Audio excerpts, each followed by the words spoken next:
Ngayon po naman, ang susunod na magpapakilala at magbibigay sa atin ng mananalita ay walang dilig-diba.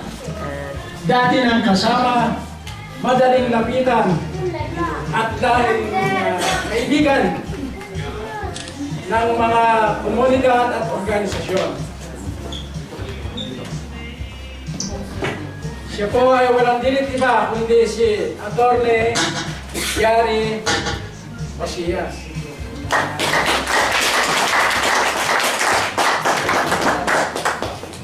Magandang araw po sa ating lahat. Sino po ang ngayon lang ko nakakita sa akin? Marami sir, marami. Magandang araw po muli. Ako, si Vice Consul John Macias. Guwapo, no? Oo. Wapong bata Lolo ka. Pascual. Lagi po napagkakamala ng bata. Ilan taon na kayo, sir? Lagi po napagkakamala ng bumili lang ng suka sa tindahan. Pero lagi kong sinasabi, artistahin lang. Nasa edad na po ako ay 38 years old, after 39 ngayong January. Malapit na mag-ambassador. 40 ang ambassador. Ikinagagala ko po na maparito ngayon sa inyong Christmas party. Noong isang taon sinabi ko tungkol sa term na task force. Ang task force po kasi ginagamit ng mga police, ng NBI, halimbawa, kapag meron silang specific mission, bubuo sila ng task force. Kapag nagampanan na yung mission, parang nawawala na rin. Umuupa, hindi na nabubuo yung task force. Dahil tapos na ang mission nito. Pero ibang usapan po kung ang mission po ng isang task force ay OFW. OFW po, sa ngayon po, ay 10 milyong Pilipino. 10 million going to 11 Filipinos ang matatawag na overseas Filipinos. Ang population ng Pilipinas ngayon, kumikit-kumulang 90 million. So 10-11% ng mga Pilipino nasa ibang bansa, nasa labas ng bansa. Malaking pwersa ho yun.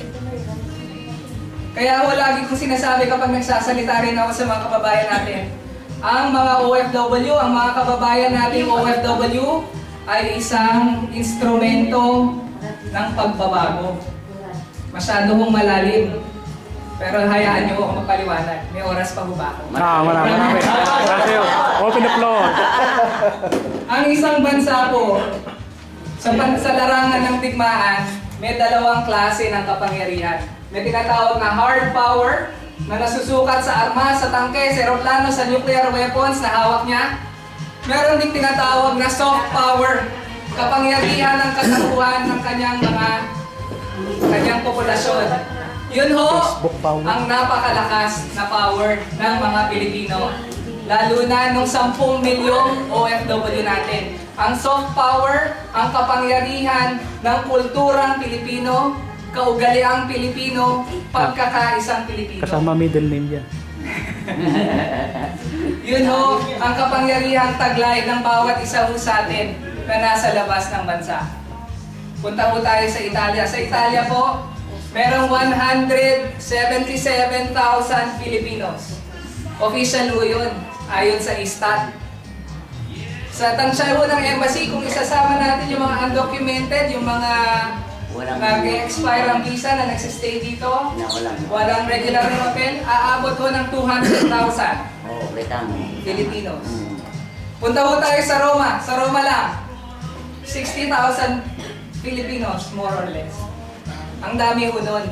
60,000 Filipinos, 60,000 na Pilipinong may kapangyarihan na iparating sa mga Italianong kakilala nila, Italianong employer nila, kung ano ho talaga ang kultura, kaugaliang Pilipino, napakalaking kapangyarihan. Yun ho ang kapangyarihan na taglay ng bawat isa sa atin. Nung minsan meron tayo naging issue kay Mr. Bonolis. Napakalaki yung pagkakamali, Mr. Bonolis. Siguro kaya ho siya nagkamaling ganun dahil hindi niya kilala ang mga Pilipino. Bagamat ang narinig ko natin, meron ho siyang mga staff na Pilipino. Baka hindi niya ho kinilalang mabuti. Sir, baka hindi po niya, yung plug nila, kung gaganunin din siya ng... Tama mo, tama. Hindi niya alam na sa batas ng Pilipinas, Oo. tayo ay tumatayo ng diretsyo, nilalagay ang ating kamay sa dibdib kapag tumutugtog ang national anthem natin. Kultura natin yun, batas natin yun. Krimen sa Pilipinas, illegal Yes, po. krimen. Kabastusin mo yung national anthem. Krimen na, krimen. Illegal. Ngayon, alam niya na yun. Alam na, sa tulong na rin nun, mga kababayan natin, sumulat po ang emphasis sa kanya, sa media set, sa producers niya, hanggang sa Ministry of Foreign Affairs, sinulatan po ng embassy para magsumbong. Mali ang ginawa ni Mr. Bonolis, unang-una sa national anthem. Mali, namatahin niya, maliitin ang sakripisyo ng mga Filipinong domestic workers na naririto, na nagtatrabaho ng marangal.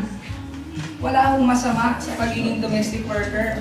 In fact, ang mga domestic workers po natin, ang mga OFW po natin, gaya ng sinasabi ko, magdamot lang po kayo. Babaksak po yung ekonomiya natin. Maniwala po kayo. Ganun mo ka-special, ganun mo kalakas ang kapangyarihan ng mga kababayan nating OFW. Hindi niya dapat minamali. Dapat iginagalang nga niya si Mr. Bonolis. Tapusin na natin si Mr. Bonolis. Alam niya na. Alam niya na nagkamali siya. Yes, yes. Pinamukha natin sa kanya. Ang hiling lang natin, sana wag nang maulit. Okay. Kahit Yes, yes, Mr. sir. Bonolis o iba pang katulad niya, sana wag nang maulit. Nung minsan, isang linggo, 2 weeks ago, nagkaroon rin tayo ng problema sa Cisterna Latina. Ganon din po, nakakalungkot po. Pero ang gagawin mo ng embassy, sabi ko nga kay Ms. June, sa tulong din mo ng grupo nila, ipararating po natin, magsusumbong na rin po tayo. Dahil hindi po tamang ginaganon mga kababayan natin. Ha? Tayo nabubuhay ng marangal, nabubuhay ng matiwasay, hindi tayo dapat minamata, minamaliit, lalo nang hindi tayo dapat sinasaktan. Mali po yun. Marami ko na lang sinabi, may oras pa. Marami pa. Marami pang pangyayari. Babalik ko tayo sa task force OFW. Ito na, malapit na ako, promise.